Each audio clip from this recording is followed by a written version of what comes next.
Hi guys, I'm Kasha. Welcome to the channel and welcome as always to our coffee times to discuss horror movies. And today I'm here to talk to you about Knock at the Cabin. It's coffee time! So this was for me one of the most anticipated movies of 2023 because I love Paul Tremblay's book, and The Cabin at the End of the World was the first Paul Tremblay book that I ever read, so of course it's a little bit special for me, and I was excited and scared at the same time to go and watch this adaptation. That is because M. Night Shyamalan movies are 50-50 for me, and in most cases, even though I'm enjoying the movie, when we get to the end, I don't like it.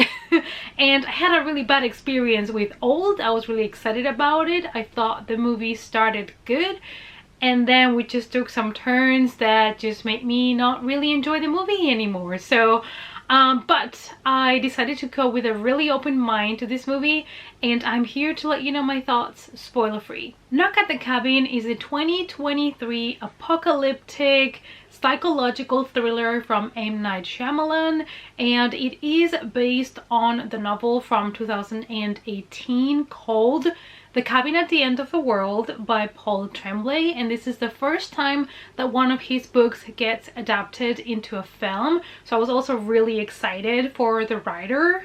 Also, the movie stars, among others, Dave Bautista and Rupert Grint, who are some of my favorites, and I was extremely excited to see them in these roles because obviously when I saw the trailer and having read the book, I knew what kind of character they were gonna play, so I was really excited to see them in those specific characters. But honestly, the rest of the cast was also fantastic, and this is a perfect example of casting a child amazingly. She was so good in this film.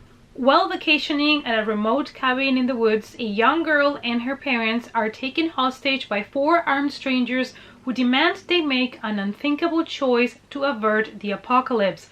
Confused, scared, and with limited access to the outside world, the family must decide what they believe before all is lost. The movie basically depicts the conflict between faith and reason, and you're going to see the characters struggle to try to figure out what's the truth, what they believe in, and it is such a good exploration of character. This is a movie that has a very minimalistic cast, let's say. There's only 4, 5, 6, 7 characters, and that's it for the majority of the film, and that also puts the viewer in a position of having to really relaying these characters and what they're saying in order to make up their own minds as well on what's actually going on. On the one hand, we have the family that is on vacation at this cabin.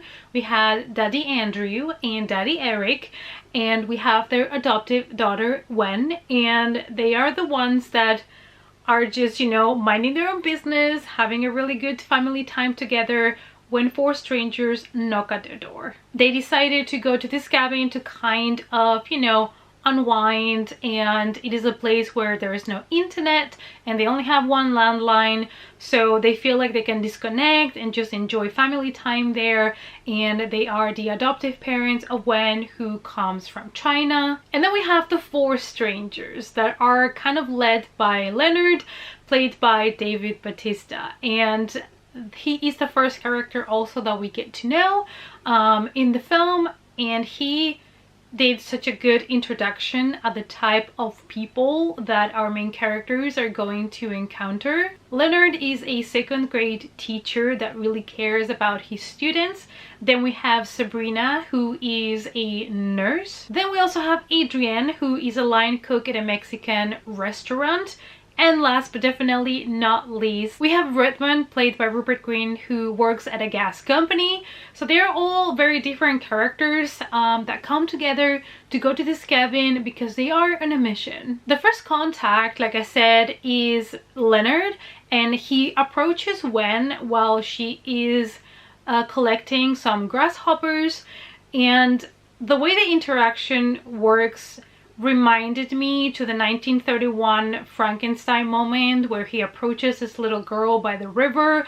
It's a very controversial moment in the film. We all know what happened and it didn't end up well for the little girl, and it completely reminded me to that, where you see someone that is trying to be kind and nice, but at the same time you know that what they are going to do potentially is not going to be good for the little girl. It was such a good introduction of a character that is a creep, but he's trying to be on Wen's nice side. He's trying to make friends with her, and it is awkward and it is just really creepy, and it's such a good set of the tone for the rest of the film. Apart from that, we also have some flashbacks in the film, which is something that M. Night has done before, and those flashbacks are there to give us kind of an overview of the past life of Daddy Eric and Daddy Andrew, and how they met, how they got to adopt their daughter. So basically a lot of good, nice moments, but also the struggles that they have been through,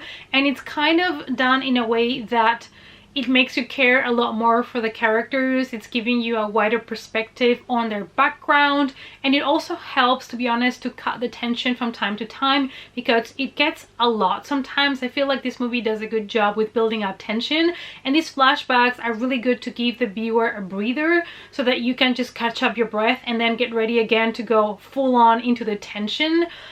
But I feel like the other four characters didn't get the same chance in the film. You don't get any flashbacks from them. The only little bits and pieces that you can collect from their background is from things that are being said by themselves. So it doesn't have the same impact, and it kind of puts them at a disadvantage in case that you're expecting the viewer to take sides. I just don't think that was maybe fair. And at the end of the day, all the characters are scared. All of them. Because none of them want to be there, but they kind of have to be.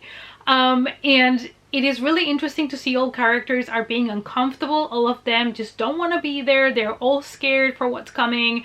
And so it puts them all kind of in the same level of fear. The film has such rich cinematography and beautiful framing. One of the things that the movie definitely has is that we have characters that are all in the same room all the time, but we get so many close-ups that are adding to the claustrophobic feeling and the tension.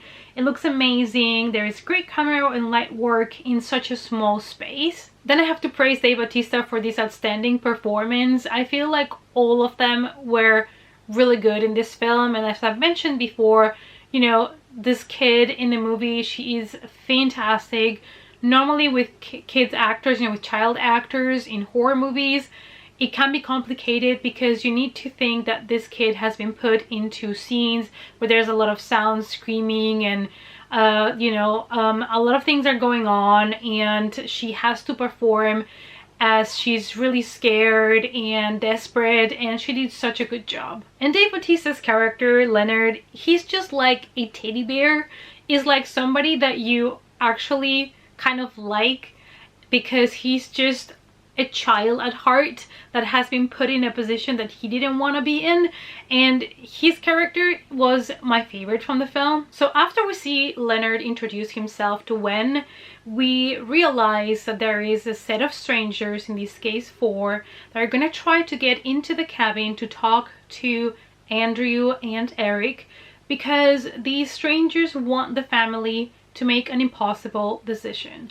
That is all I'm gonna say, because there's a lot of things about this film that you cannot talk about if you don't want to spoil it, and we don't want to spoil it here. He's just trying to be gentle even though the situation is so extreme, and he is kind of demanding unthinkable things from other people. I'm treading here with care because I don't want to spoil absolutely anything about the film.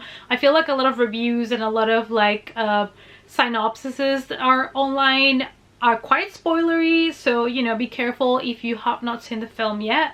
One negative thing is maybe that the movie is not going to give you all the answers to the questions that you have, but at the same time the movie is expecting from you, the viewer, to kind of try to find your own answers to all of the questions that are being asked here. You're going to be constantly presented with things that are going to make you doubt everything you hear and see in the film, and that was a lot of fun for me. I feel like this movie never got boring because the tension was really good and there was always something going through my head, a lot of questions, a lot of decisions, you know, would I do this, would I do that, what I would do in this situation, who would I believe? And it's really engaging like that for the viewer. What I would say though is that I was not a huge fan of the ending. It didn't like completely spoil the whole experience for me, but I was not a fan of the ending. I was also not surprised that I was not a fan because, like I've said before, a lot of the endings from M. Night movies are just not for me. At the beginning when I first read the book, I was also not 100% in love with the ending, but now that I have reread the book, I have learned to appreciate that ending a lot more. I do plan on doing a book versus movie video at some point as soon as I'm able to put it together, so that I can go a little bit more into detail on the things that were changed and which things I liked more. When it comes to the horror, I was a little bit disappointed because this was M. Night's like second R-rated film after The Happening, and even though he never goes all out, I feel like this movie could have nearly passed for PG-13 because even though there is, you know, foul language and there is violence, he didn't really go all out there as he could have, and I'm sad about it. There was many scenes of violence where he could have went in a more gorier route because the book is gory, and there's a lot of those more kind of grim scenes from the book that are not truly there in the film, and I did miss those. When it comes to the violence, what frustrated me a little bit is that he was setting you up for a really gruesome scene, and then the violence ended up happening kind of off camera. You could still maybe hear things, and then you just see the aftermath kind of. So that was a little bit unsatisfying for me because I felt like this movie could have used a more gory, bloodier kind of violent moments. I just feel like if he was going for the R rating, he should have went a little bit further with it. But at the end of the day, I decided to give this movie a 3.5 out of 5 because from his movies, I still feel like this has been one of the ones that I have enjoyed the most. Part of it is because I really like the story, I really like the characters, and I felt like he was really well acted. The cinematography was amazing. And even though I was not a fan of the ending, the movie did what it was supposed to do. It created a lot of tension, it created doubts, it made you question a lot of things, and I feel like it did a lot of good things for being a psychological thriller. So at the end of the day, I do recommend you guys to go and give it a chance. Alright you guys, I hope that you enjoyed this spoiler-free review of Knock at the Cabin, and let me know down below if you watched it. Have you also read the book? Let's talk about it in the comments down below. Thank you guys as always so much for watching, and I hope to see you all in the next coffee time. Bye!